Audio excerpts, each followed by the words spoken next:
Hola a todos y bienvenidos al canal de Rumbo Empresarial. Hoy estamos con un ejecutivo del mundo de la tecnología en España, que me parece muy interesante. Va a ser una charla muy interesante con Nacho Esteban, que es el fundador de 24 Genetics. Hola Nacho, ¿qué tal? ¿Cómo estás? ¿Qué tal? Encantado de estar aquí. Bienvenido a nuestro canal. Muchas gracias, un placer. Yo quería empezar preguntándote cómo... ¿Cómo es la evolución? Porque tú tienes un currículum en el que has trabajado, has empezado en el mundo del marketing, has trabajado en diferentes ámbitos de marketing y ventas en corporaciones multinacionales y posteriormente has hecho esa evolución hacia el mundo, hacia ser empresario, ¿no? Sí. Y me gustaría que nos contaras un poco cómo fueron esos primeros pasos del conocimiento del mundo de la empresa y cómo has tomado esas decisiones que te han llevado hasta ser empresario y tener una empresa como 24 Genetics, de la que vamos a hablar largo y tendido y que me parece un tema súper interesante.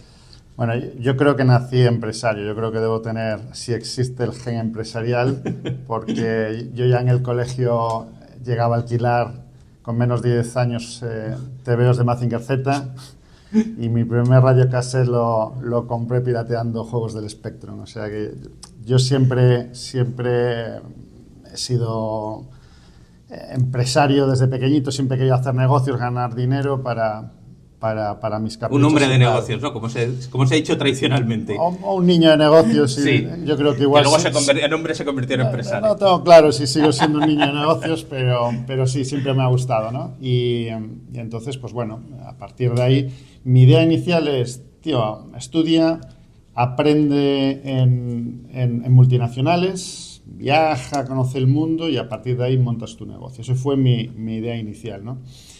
Y bueno, estudié empresariales en Madrid, lo que es ahora ADE, y bueno, no tenía muy buenas notas, así que en tercero de carrera yo ya me puse a trabajar en Alcatel. En cuarto de carrera yo trabajaba en París y me venía a hacer los exámenes a Madrid. Pude viajar por toda Latinoamérica trabajando con Alcatel. O sea, hice un montón de cosas divertidas que ya me fueron un poco diferenciando y ganando un poquito de competitividad en el mercado para luego poder estar en puestos chulos y disfrutar, ¿no? Y ahí quería aprender y viajar por el mundo. Y quería entrar o en ATT o en IBM, eran las dos empresas que me gustaban. De aquella ATT era un monstruo. Bueno, lo sigue siendo, ¿no? Sí, más grande, ahora audiovisual y demás. Sí, antes estaba la parte de tecnología física y operadora y tal, estaban fusionadas, era una empresa maravillosa, IBM también, al final terminé en IBM. Y lo cierto es que en IBM era tan feliz que poco a poco se me fueron atenuando las ganas de ser empresario y tal, ¿no? Luego de IBM me vendieron a Lenovo, donde ya era menos feliz porque la empresa no era una empresa de las dimensiones de IBM y tal y cual. De ahí me fui a Samsung y allá fue como, venga, ya toca. Y empecé mi primer proyecto. ¿Y cuál fue tu primer proyecto? ¿Con qué empezaste? Pues empecé, lo primero, empecé para tener tiempo. O sea, mi objetivo era tener tiempo. Yo de aquella económicamente pues estaba bien, pero no podía disfrutar de mis hijos. Yo quería llevar a mi niña al colegio, ¿no? Y al final mi visión de empresario siempre ha sido lo mismo. O sea, yo incluso de pequeño, o sea, yo no quería ser empresario. Yo lo que quería es pasta para poderme comprar un juguete o poderme ir de viaje más adelante, ¿no? Entonces yo cuando empiezo a ser empresario yo no lo hago porque quiero ser supermillonario ni nada. Yo quiero llevar a mi niña al colegio y quiero ser dueño de mi agencia, de mi agenda. De lo que más me motivaba era la cosa de que nadie disponía de mi tiempo más que yo, ¿no? Y entonces, pues nada, empecé con una idea que era comprar casas en el campo, reformarlas y venderlas, y eso lo pivoté a fabricación de casas bioclimáticas prefabricadas. Hice una promoción en Guadalajara y hice un proyecto muy grande para hacer una fábrica de casas bioclimáticas. ¿Passive House o cómo se llaman? Sí, también se les llama así. Sí, básicamente una casa donde es súper cómodo vivir, pero además tiene una huella muy pequeña, un consumo muy pequeño de todo. Pero no, porque está hecha con cabeza, o sea, más allá de lo que es el desarrollo tradicional. Hay un montón de tecnologías, algunas tan fácil como tener un arbolito de hoja caduca por donde te entra el sol en verano y en invierno no, a bueno, pues muros con geles de cambio de estado. Bueno, hay un montón de tecnologías que a mí la tecnología me encanta. O sea, y entonces, pues bueno, pues lo preparé todo tal, lo puse hablé con Alba Madrid y me dijeron, oye, pues fenomenal. Y justo viene la crisis inmobiliaria y menos mal que vino, menos mal que Aval Madrid me paró y me dijo, oye, no, que no podemos hacer nada inmobiliario, y bueno, pues me tuve que reenganchar de cuenta ajena un par de años y luego volví a intentar con otra cosa.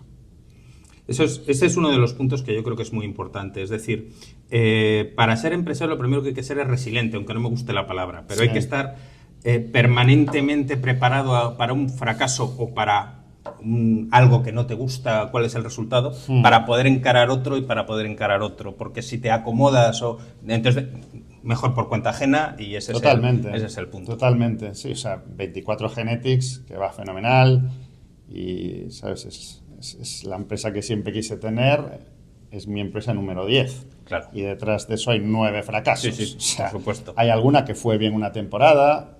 O sea, perder dinero no perdí nunca, la verdad. Energía y esfuerzo mucho, pero como soy muy conservador nunca perdí un montón de dinero. Eso no me pasó nunca. Pero sí mucha energía y 24 Genetics va fenomenal. Antes tuve negocios que durante un periodo de tiempo pues podía trabajar 2 horas al día y yo estar con mi familia y disfrutar de mis cosas, y ha habido otros negocios que han sido un desastre total, ¿no? Pero sí, hay que ser inmune al fracaso, y eso es una condición muy importante. Sin esa es complicado. Y esa no se está enseñando, o en general en la academia, a nivel académico no se plantea desde hace muchos años en este país. Y a nivel personal, o tienes una familia que la tenga y que de alguna manera te llegue, o es muy difícil que llegue. Antes de entrar en 24 Genetics, sí, por seguir ese hilo y por ser un poco cronológico en lo que estábamos hablando, de esos proyectos que has ido emprendiendo a lo largo del tiempo, ¿tienes alguna anécdota, algo que a ti te haya llegado de decir, oye, a mí me gustaría que esto poder contárselo a otros futuros empresarios para que se pudieran enfrentar a ello, para que pudieran tener esta lección que he tenido yo, sí, o bien en positivo o bien en negativo, lo que tú prefieras, algo que tú puedas resaltar de todas esas experiencias? A ver, que primero, seguro que tienes muchas. Sí.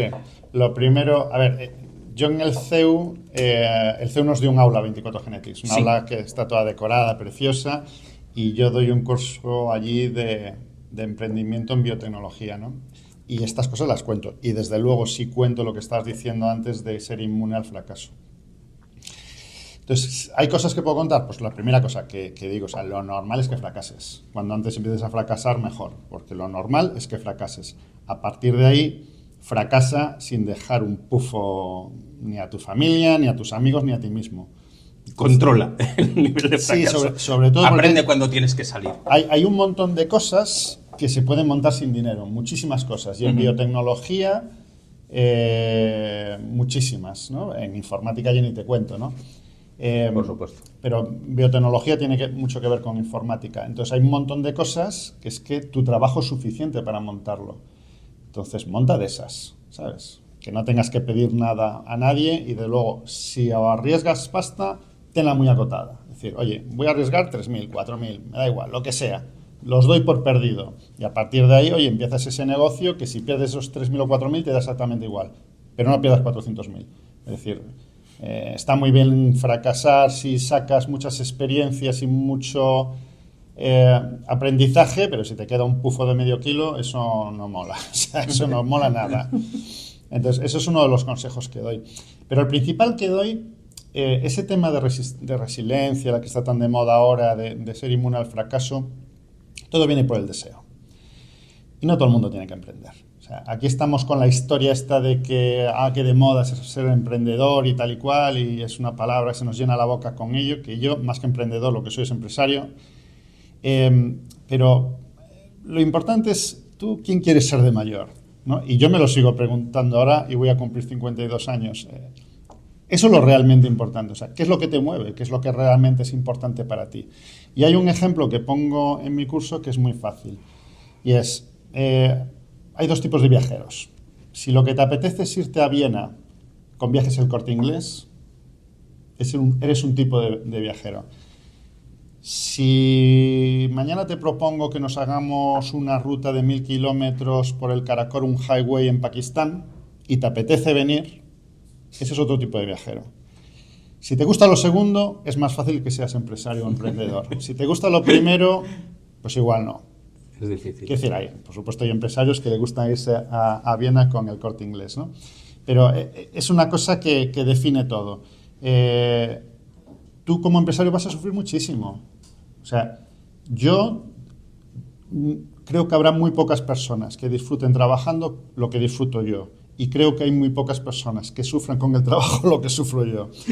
Claro, porque tú cuando te vas a hacer el Karakorum Highway, pues no sabes dónde vas a dormir, no sabes si te va a llegar la comida hasta el siguiente poblado, no sabes, o sea, no sabes lo que te vas a encontrar. Tienes que gestionar permanentemente la incertidumbre. No hay ninguna muerto de miedo todo el día. Claro.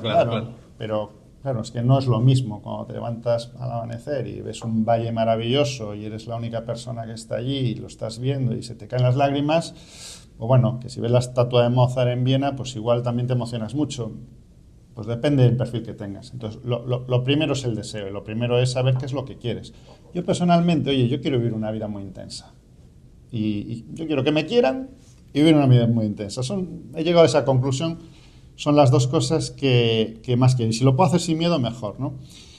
Pero hay gente que es súper feliz con una vida tranquila. O sea, mi mujer es mucho más tranquila que yo, no necesita las cosas que necesito yo. Y a mí a veces pues le tengo envidia, ¿no? Y tengo amigos que, oye, le gustan las vidas mucho más tranquilas que la mía. Si esa es tu vida, pues chico, no te hagas empresario. O hazte empresario, pero de una cosa facilona. No te montes una startup que va a revolucionar la industria, ¿no? Sí, coge una franquicia, coge otro tipo de actividad que esté más o menos arreglada, que tú tengas un cierto encorsetamiento, pero sepas, tengo desde el punto A al punto B que... Antonio García Urgeles estuvo sentado en esa misma silla, que es un amigo común, y comentaba ese punto A, punto B, todas las vueltas que tiene que dar. Utilizó una analogía muy similar a la que acabas de utilizar tú, y es absolutamente cierto. Es decir, es que no todo el mundo tiene por qué valer para emprender, eso hay que tenerlo claro. Tienes que tener una capacidad y resistencia al fracaso y saber gestionar permanentemente incertidumbre. Son hilos argumentales que en este canal ya hemos comentado varias veces y que yo creo que vamos a seguir comentando siempre porque todos estamos en lo mismo, cada uno con su vivencia particular. Vamos a entrar a hablar de 24 Genetics, si te parece, que es un proyectazo, ¿vale? Yo he tenido la suerte de poder bucear un poquito en él y de poder conocerlo un poco. Y la verdad que me ha dejado bastante alucinado. Véndenos la moto. Véndenos la moto, Nacho. Bueno, que yo creo que no es ninguna moto. Yo creo que esto sí que es un cohete, de verdad. Es una cosa muy simple. Nosotros somos las cosas que nos han pasado y nuestra genética. Y a partir de ahí, la manera que tengo de hablar, mi color de ojos y cómo me afecta una medicina depende de las cosas que me han pasado y la genética. ¿Qué pasa? Que la genética no se ha podido leer hasta hace 2 días. Y ahora se ha empezado a entender un poco. Y como toda cosa que viene nueva, que revoluciona industrias, bueno, pues surgen oportunidades. La industria en general va lentísima, pues como fue, yo qué sé, la industria discográfica con el MP3 o cualquier otra industria que te puedas imaginar con una tecnología nueva que entra, y a partir de ahí, bueno, pues hay un montón de startups muy rápidas diciendo, oye, que esto hay que ponerlo en juego ya. Entonces abre una ventana de oportunidad muy buena que nosotros estamos aprovechando, y es que la genética a ver, nosotros vamos a ir al médico no porque estemos enfermos, nosotros vamos a ir al médico para no ponernos enfermos. Y dentro de todo ese juego... Es un cambio de paradigma espectacular. Absolutamente. Nosotros ahora tenemos una industria que se nutre de enfermos y eso va a cambiar. Vamos a tener una industria que nos va a mantener sanos. Todo el mundo lo quiere, es lo más lógico, es lo más barato, son todo ventajas. Y dentro de ese paradigma, pues la parte más importante de todas las que se pueden medir es la genética. Y entonces, bueno, yo lo tenía más o menos claro y digo, esto como difícil es de hacer. Yo dentro de que siempre estaba en marketing y ventas, mis padres los dos son ingenieros y a mí siempre me han inculcado mucho la historia de la ciencia. A mí me encanta la ciencia en general, ahora ando loco con la física cuántica, por ejemplo. No hay cosa que, si sale una cosa de física cuántica delante de mí, la tengo que ver porque me apasiona. Antes de eso, y sigue siendo la genética. Entonces, claro, de repente veo que eso va a ser así. Lo siguiente, si soy capaz de hacer un producto de esto, bueno, pues empiezas a copiar a uno, a copiar a otro, a coger lo mejor de uno de Estados Unidos o lo mejor de otro de no sé dónde, pum, pum, pum, y de repente digo, anda, que es que puedo montar esto. Y cogí y lo monté. Ajá. Y ahora tenemos los mejores y más completos test del mercado. O sea, esto es una cosa que a veces intento no decir, pero es que es objetivo. O sea, tú coges el resultado de nuestro test y el de toda nuestra competencia y somos muy pequeñitos, pero vamos, es una pasada. Por ejemplo, coges los resultados de Ancestry DNA, es una empresa que llega a facturar 1.000 millones en Estados Unidos con test de ancestría que te dicen dónde eran tus antepasados. Ajá. Comparas su informe con el nuestro y es como años luz, o sea, no tiene nada que es muchísimo mejor, ¿no? Pero seguimos siendo muy pequeños. Entonces, lo hacemos test, algunos de curiosidad, como de dónde eran tus antepasados, y luego hacemos test de prevención de salud, de temas de nutrición, como adelgazar mejor o qué tipo de alimentos tienes que tomar más que el resto, de cuidado de la piel, de entrenamiento deportivo, bueno, pues de un montón de cosas de salud y bienestar, que con la genética tomas decisiones más inteligentes. Y que te ayuda, o sea, efectivamente, que es un argumento más, ¿no? Que metes un input más y teniendo más información eres capaz de hacerlo. La base es 100% tecnológica. La base es 100% tecnológica. Todo con las últimas tecnologías, entiendo. Sí, Estamos hablando de IA, por supuesto. Sí, ahora con la IA andamos como locos. Claro, o sea, aquí la historia está en que seas el primero en adoptar lo siguiente que llega. Entonces, nosotros hemos hecho ya una ronda en el 2021 y todo lo hemos gastado en nuevos productos, pero sobre todo en la automatización de los procesos. Entonces, la empresa va en automático, ¿no? Prácticamente solo hay personas para escanear el tubito de saliva. Nosotros mandamos un tubito de saliva desde 150 euros y cuando nos llega de vuelta, pues se lee el ADN que hay en esa saliva y hacemos todos los informes. Y todo va en automático. Tengo todo el equipo trabajando en los siguientes productos. Y ahora mismo con la inteligencia artificial, pues estamos como locos porque nos está permitiendo primero hacer productos que antes eran imposibles. Ajá. Ahora, por ejemplo... Por tiempo, por coste, por N variables, ¿no? Porque al final... Pues mira, te voy a dar un ejemplo. Nosotros podemos ver, nosotros tenemos restos arqueológicos, miles de restos arqueológicos de todo el planeta que tienen el carbono 14 del ADN y sabemos de dónde son, ¿no? Y a partir de ahí, oye, si me tengo que poner a decirte, oye, tú eres de los recolectores de la de cobre de Ucrania, tienes un 40%, ¿no? Pero, joder, me gustaría contarte algo más. Entonces, en octubre, con inteligencia artificial, nos pusimos a describir pues cientos de culturas ancestrales, inventarnos historias de lo que pudieron ser tus antepasados allí, todo perfectamente validado históricamente. Entonces pasas de decir que una persona tiene un tanto por ciento de allí a de repente contarle toda una historia. Claro, que se podría haber hecho, sí, con un equipo de 40 historiadores, con escritores que le den forma, con tal, y con inteligencia artificial, pues en mes y medio lo teníamos listo. Y ahora estamos con otro proyecto similar, digamos, ya es con fotografías y la de Dios, es apasionante, ¿no? Y lo último que estamos haciendo ahora con inteligencia artificial es asistentes. Ahora estamos con Julian, es nuestra asistente nutricional, que de momento la tenemos solo para nutricionistas, que básicamente lo que hace Julia es que analiza todos tus datos genéticos y no genéticos y te asiste en lo que necesites respecto a tu nutrición. Hay una cosa muy difícil y es tener muchísimas variables en cuenta. Entonces, si la genética hay que tenerla en cuenta para la nutrición, es evidente. Pues las típicas cuestionarios que te preguntan cuáles son tus gustos, qué te gusta, qué no te gusta, hay que tenerlo en cuenta, pero luego patologías hay que tenerlas en cuenta, medicamentos hay que tenerlos en cuenta, la zona cultural. Llega un momento que, sobre todo cuando entras con tratamientos farmacológicos, patologías y tal, que realmente hacer la mejor dieta para una persona es complicado, ¿no? Y eso es lo que nuestra IA hace, pues fenomenal, o consejos y hasta... Sí, porque no se deja ninguna variable, es decir, absolutamente. ser capaz de controlarlas, claro, todas. Exactamente, entonces claro, los nutricionistas son capaces de hacer muchísimo mejor su trabajo y más rápido, ¿no? Y luego cosas como poder controlar qué es lo que está comiendo tu cliente, ¿no? Esto lo tienes en el WhatsApp directamente, entonces tú lo que comes, le haces una fotografía y automáticamente ya le está llegando al nutricionista cuántas calorías has tomado, cuántas grasas, cuántos hidratos, cuánto tal, ¿sabes? Es capaz de calcularte hasta las micros, cuántas vitaminas. Claro, eso es imposible. Sí, ¿sabes? sí, O sea, es un cambio tecnológico brutal. Claro, yo en una ocasión estuve con una nutricionista como cliente final para entender cómo funcionaba. Me pedía que lo pusiera en una tabla, ¿no? Con unas fotos de lo que comía y tal, ¿no? Porque, claro, el concepto es que comí muchos espaguetis o poco, eso es muy variable entre personas. Entonces, pero si tienes la foto, tienes la foto. Claro.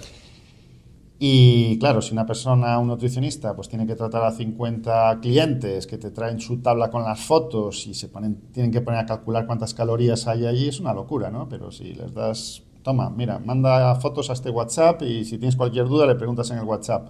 El nutricionista tiene toda la información, la IA lo tiene, puede chequear con la IA, además es conversacional. Oye, ¿qué te parece si le ponemos más de esto? Sí, yo creo que a tu cliente le vendría más de no sé qué.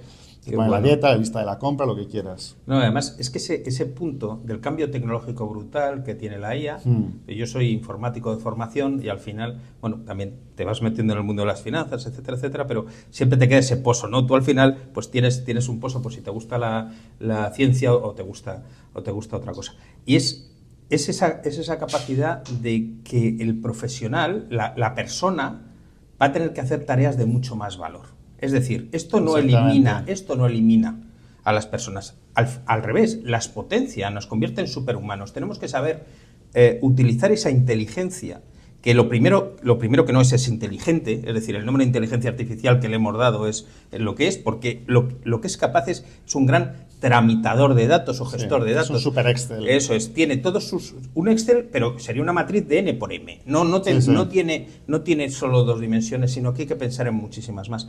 Y ese punto es que los cambios en los trabajos tienen que ir hacia una orientación que sea mucho más de mejorar la calidad de lo que hagan. Es decir, ese nutricionista perdía el tiempo, ese ejemplo que has puesto, perdía el tiempo, no, era estrictamente necesario para su trabajo, en leer tablas para conseguir unos resultados, para darle esos resultados a su cliente, y lo que va a tener son los resultados de saque, y entonces va a poder enriquecer mucho más los análisis y centrarse en aspectos menos técnicos y más humanos. Exacto. Que le permitan generar mucho más. Exacto. Ese es el punto, yo creo que esa es la evolución. Absolutamente, esa cercanía con el cliente, la percepción de su estado de ánimo y tal y cual, ya lo tiene complicado de hacer, ¿no?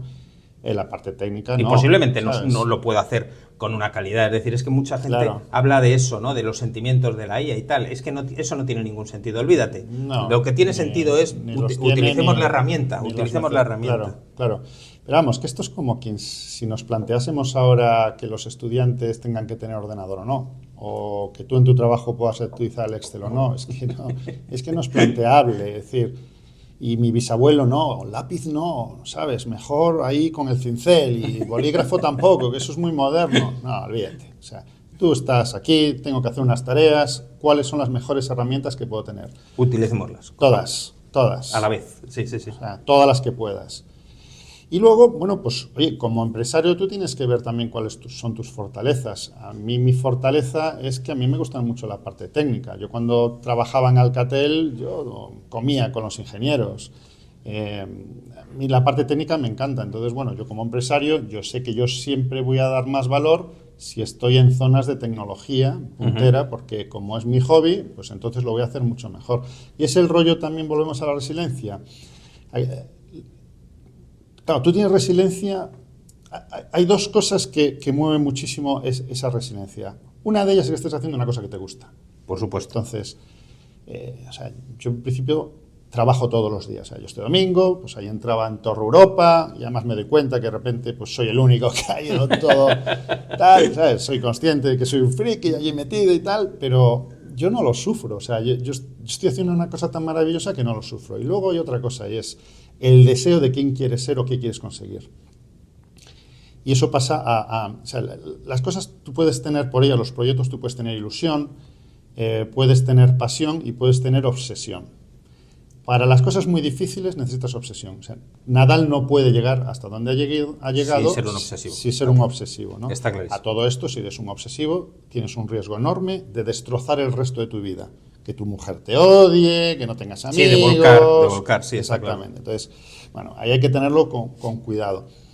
Entonces, y esa obsesión o esa pasión o esa ilusión te lo hace si lo que tú estás haciendo realmente está alineado con quien tú quieres ser.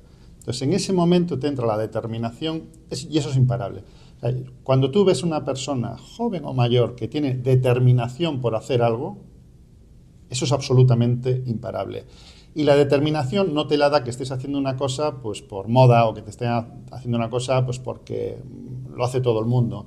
La determinación te lo da cuando todo está alineado. O sea, yo tengo un plan, yo lo quiero todo. O sea, yo quiero pasármelo pipa en el trabajo, quiero forrarme de dinero, ¿sabes? Quiero que todos mis inversores se forren de dinero. Y luego tengo un proyecto detrás que es filantrópico, que no quiero Lamborghini, ¿sabes? Quiero hacer un proyecto de un tema de trazabilidad de donaciones que me muero de ganas de hacerlo y tal y cual. Y es que eso, claro, yo estoy en casa y si tengo algo que hacer divertido con mi familia, lo hago. Si tengo algo que hacer de deporte divertido, lo hago. Si no, es que mi cuerpo me lleva a irme porque quiero acabar eso, sí. O sí. Y eso te da la cosa de que lo empiezas y de repente te equivocas y fracasas, pero entonces vienes con otra cosa más y de repente ves la oportunidad y entras como un toro, ¿no? Es esa determinación que viene dado por el deseo coherente. Es decir, quiero esto porque yo soy esto, porque es lo que me alucina. Quiero vivir intensamente haciendo cosas que hacen la vida mejor a los demás y además me quiero forrar porque después quiero hacer una cosa que me va a hacer aún muchísimo más feliz y cuando sea mayor y mire para atrás digo, ¡buah, tío! ¿Qué vida has llevado? Y si no lo consigo, no lo conseguí. Porque depende de muchos factores. Y yo me voy a perdonar si no lo he conseguido. Lo que no me voy a perdonar es no intentarlo. Y si me caigo 9 veces, me levanto 9 veces y la 10ª monto 24 Genetics. O sea, no. Y es ese deseo coherente. Es muchísimo más importante el trabajo retrospectivo de quién quiere ser antes de empezar una cosa de estas que conocer técnicas buenas y tal. Eso se aprende después. Espectacular. No, y además que se nota que te sale de dentro y estoy 100% de acuerdo contigo. En mi experiencia, que es menos dilatada que la tuya, pero también he tenido mis altibajos y mis proyectos fallidos, y como hemos tenido todos, llega un momento que tienes que ser fiel a ti mismo y hacer algo que realmente a ti te mueve y te gusta, y la determinación es básica, porque si no tienes una determinación clara, no lo puedes hacer. Nos vamos un poquito a algo más técnico después de esto tan emocional, y hablamos un poquito de la financiación de las empresas, que yo creo que les interesa bastante a la gente que nos va a ver en el canal. Cuéntame en el caso de 24 Genetics, ¿cómo ha sido el flujo de financiación? ¿Cómo ha funcionado la financiación de tu compañía? ¿Y cuáles van a ser los próximos pasos o hacia dónde va a ir? Vale. 24 Genetics se ha financiado con su negocio. Yo esto lo monté en 2017 y desde... Es la mejor manera de financiarse, sin lugar a dudas. Absolutamente. La mejor ronda de inversión es la que no necesitas. Correcto, total. Y yo 2017 yo ya di beneficios. Facturamos poquito, pero di beneficios. 2018, beneficios. 2019 ya llegamos al primer $1.000.000 acumulado con beneficios.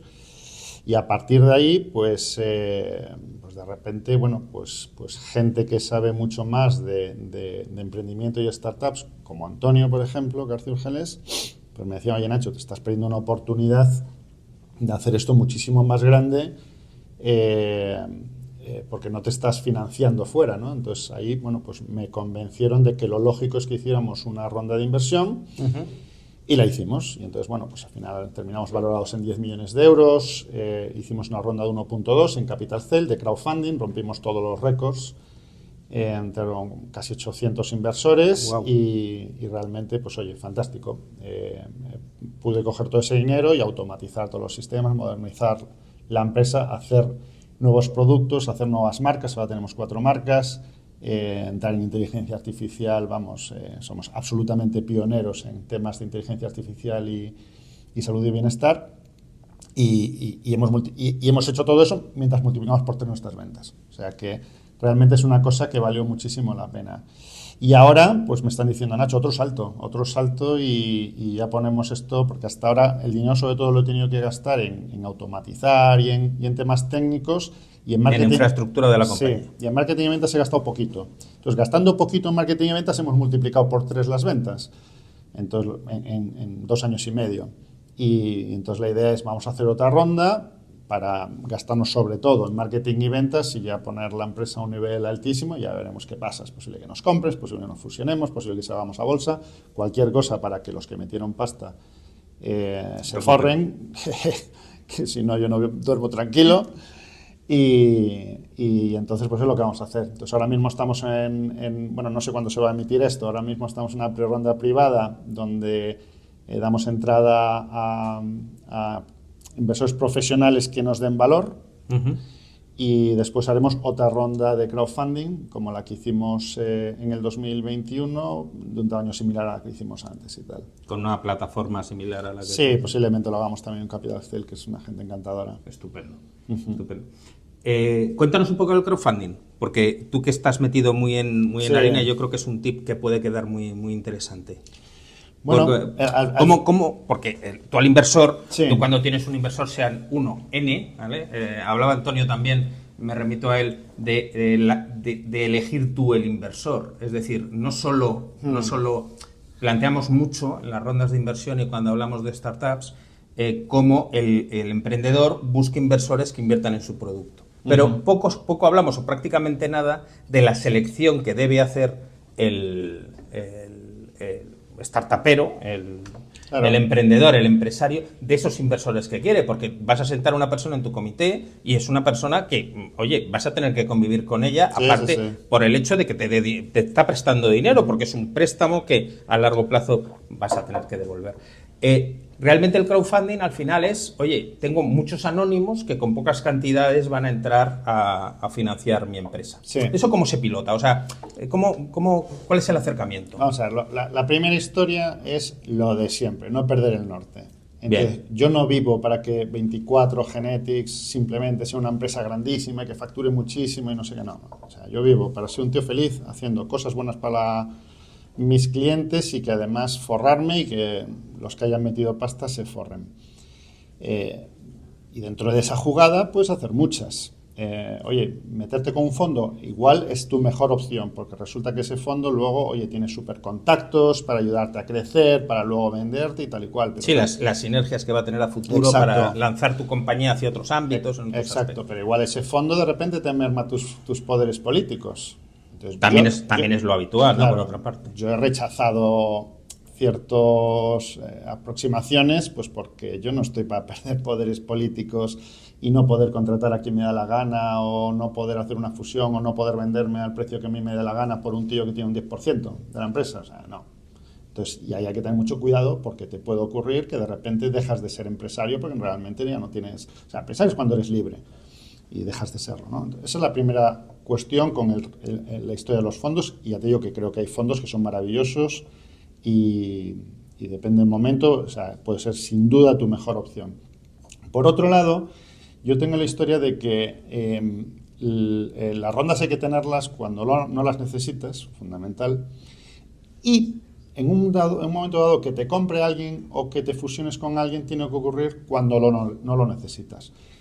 Pero yo, por otro lado, en algún momento tengo que dar salida a mis acciones y acciones de inversores. Y ahí hay una posibilidad, que es salir a una bolsa, ¿no? A un mercado secundario.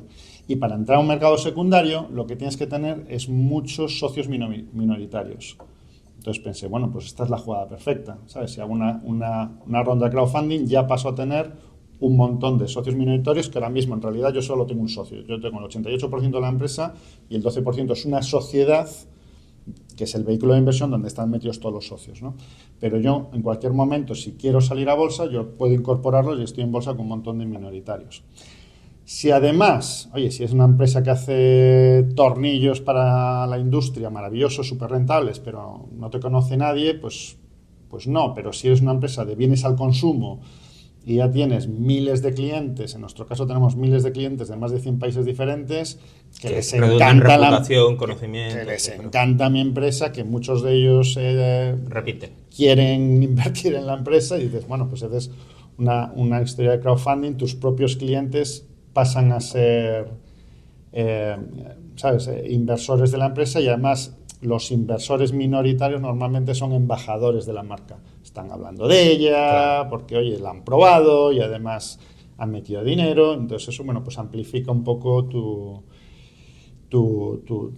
la manera de llegar al mercado. Entonces es como, oye, pues lo tiene todo. Primero, no tengo que perder poderes políticos, me abro una puerta de salida a bolsa, a la vez, oye, pues le doy entrada a gente entusiasta de mis productos, como son mis clientes, entonces tienen lo mejor de todos los mundos. Pero no descarto, en un momento dado, dar la entrada a un fondo, pero no por dinero. O sea, o sea, no por dinero si me van a tocar los poderes políticos. Si no me tocan los poderes políticos, por dinero es fenomenal. Y si los van a tocar, bueno, pues si de repente es que te traen un valor de la leche porque conocen fenomenal el mercado americano de salud y bienestar y ya tienen los socios para dentro de 3 o 4 años hacer un exit, claro, por supuesto. Es que tu herramienta es global, ¿no? O sea, 24 Genetics al final es una herramienta global que es algo que la tecnología nos trae cuando lo sabemos manejar. Es decir, apoyarte en tecnología tiene riesgos, es decir, tu empresa no es una empresa intensiva en mano de obra, es decir, tú no tienes... ¿Qué plantilla sois en este momento, Nacho? Pues mira, en el equipo más o menos somos 10. 10. Sí, pero realmente personal fijo, 100% dedicado a 24 Genetics, somos como 5 o 6. ¿Qué empresa se podía plantear hace 10 años poder tener los movimientos económicos de los que estamos hablando con 5 personas? Si no es apoyándote en la tecnología y cada vez creciendo más. Y además que esa apuesta determinada por la tecnología te permite esa globalidad. Sí. Y vamos, y desde el principio internacional. España es un 15% de nuestras ventas, ¿no? Ajá. Y ahora pinta fenomenal. Es decir, tenemos unos test genéticos que son impresionantes, que ayudan muchísimo a tomar decisiones. Y ahora con los nuevos asistentes directamente a través de los nutricionistas y luego sacaremos versiones directamente a cliente final, pues entramos en el mercado de los servicios también, ¿no? Donde ya tiene todo el sentido que vamos a hacer un modelo de suscripción. De todos nuestros test, cada poco tiempo sacamos mejoras. Entonces, pues tienes una suscripción, con lo cual tienes los conocimientos de la genética al último minuto de lo que sale en el mundo científico y además tienes unos asistentes a la hora de, por ejemplo, estamos trabajando en un entrenador personal. Pues un entrenador personal que te dice, oye, según tu genética, según todo lo que sé de ti, tu analítica, tu no sé qué, y que quieres preparar una maratón, pues creo que debes de hacer esto, esto y esto, y te da un seguimiento fantástico. Entonces, yo creo que ahora, o sea, se nos abre con la inteligencia artificial unas oportunidades maravillosas. Es fantástico. Por ir acabando... Y además porque yo estoy encantado con esta charla porque me está gustando mucho, pero siempre lo bueno si breve 2 veces bueno, ¿no? Dicen. ¿Qué consejo darías tú? Además, creo que es algo que en este canal esa es nuestra vocación. ¿Qué consejo darías tú a alguien que quiere emprender una idea, un servicio? Porque además has abierto muchas vías que me ha gustado mucho. Es decir, es que es muy natural. Es decir, oye... Si quieres irte a Viena, te vas a Viena. Si quieres hacer una expedición de 1000 kilómetros con la comida racionada, pero los dos sois viajeros, los dos sois empresarios, sí, ¿no? Por supuesto. Y vamos a trabajar sobre ello. Tanto a unos como a otros. ¿Qué consejo darías? ¿Qué es lo más importante? Han salido muchas cosas en nuestra, pero ¿cuál pondrías en la cabecera? Lo primero es ser retrospectivo y saber qué es lo que quieres de la vida. Lo primero. A partir de ahí, saber en qué cosas se te dan bien y qué cosas te apasionan, porque es donde te vas a volcar. Lo siguiente, no arriesgues demasiado al principio porque te va a ir mal. Es lo normal. No pasa absolutamente nada. No inventes nada que ya exista.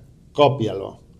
Y sé buena persona, porque entonces estarás rodeado de buenas personas que te van a querer ayudar. Y eso es fundamental. Entonces, yo creo que combinando eso, oye, sé quién soy, hacia dónde quiero ir. Esto me apasiona, por lo tanto, posiblemente pasa a ser de los mejores en esto. Y además, oye, voy por ahí repartiendo cosas buenas y la gente termina ayudándome. Bueno, pues si todo eso funciona bien, es un camino maravilloso. A partir de ahí, no hay ningún problema. ¿Vas a fracasar? Imagínate, 50 veces, ya está. La 51 va a ser la que te va a funcionar. Tú te mentalizas de eso y ya está, que vengan. Ahora, si piensas que, oye, luego cuando estás en el proyecto tienes que pensar que, por supuesto, ese proyecto no fracasará jamás mientras estás en ello, ¿no? Pero tiene que haber una parte de tu conciencia diciendo, oye, sería normal que pasase. Pues si pasa, pasó, está ya amortizada la idea porque ya lo tengo claro y yo tiro para adelante y luego pivotaré para hacerlo de otra manera bien. Pero si la base es buena, si tú estás convencido de quién quieres ser, cómo lo quieres hacer, entonces, y en una cosa que te divierte, entonces entra la cosa que te divierte y no te da pereza, que entonces como te interesa mucho pasas a ser el mejor. Y la determinación del deseo de no, es que yo quiero llegar a esa meta sí o sí, eso es imparable. Una persona que tiene eso va a tener éxito sí o sí. Igual no con lo que ha empezado a hacer al principio, pero sí... Pero ahora con otro. Claro. Muy importante. El trabajo introspectivo y conocerse uno mismo es lo primero Yo creo que sí. y lo primordial. Y a partir de ahí, crecer y entender qué quieres, qué no quieres. Y luego ya vendrán los planes de negocio, cómo lo montamos, hacia dónde vamos, qué hacemos, qué hay en el mercado, todas esas cosas que se estudian en la academia, ¿no? Pero que realmente cambian. Nacho, me ha encantado este ratito que hemos pasado juntos. Muchísimas gracias por acompañarnos. Vosotros. Es un placer. Y bueno, espero que nos veamos en más ocasiones porque creo que tienes mucho limón que exprimir todavía para poder sacar cosas. Muchísimas gracias, Nacho. Gracias. Un placer. Bueno, muchísimas gracias a todos y espero que esta entrevista os haya gustado tanto como a mí y nos vemos en el siguiente vídeo de Rumbo Empresarial.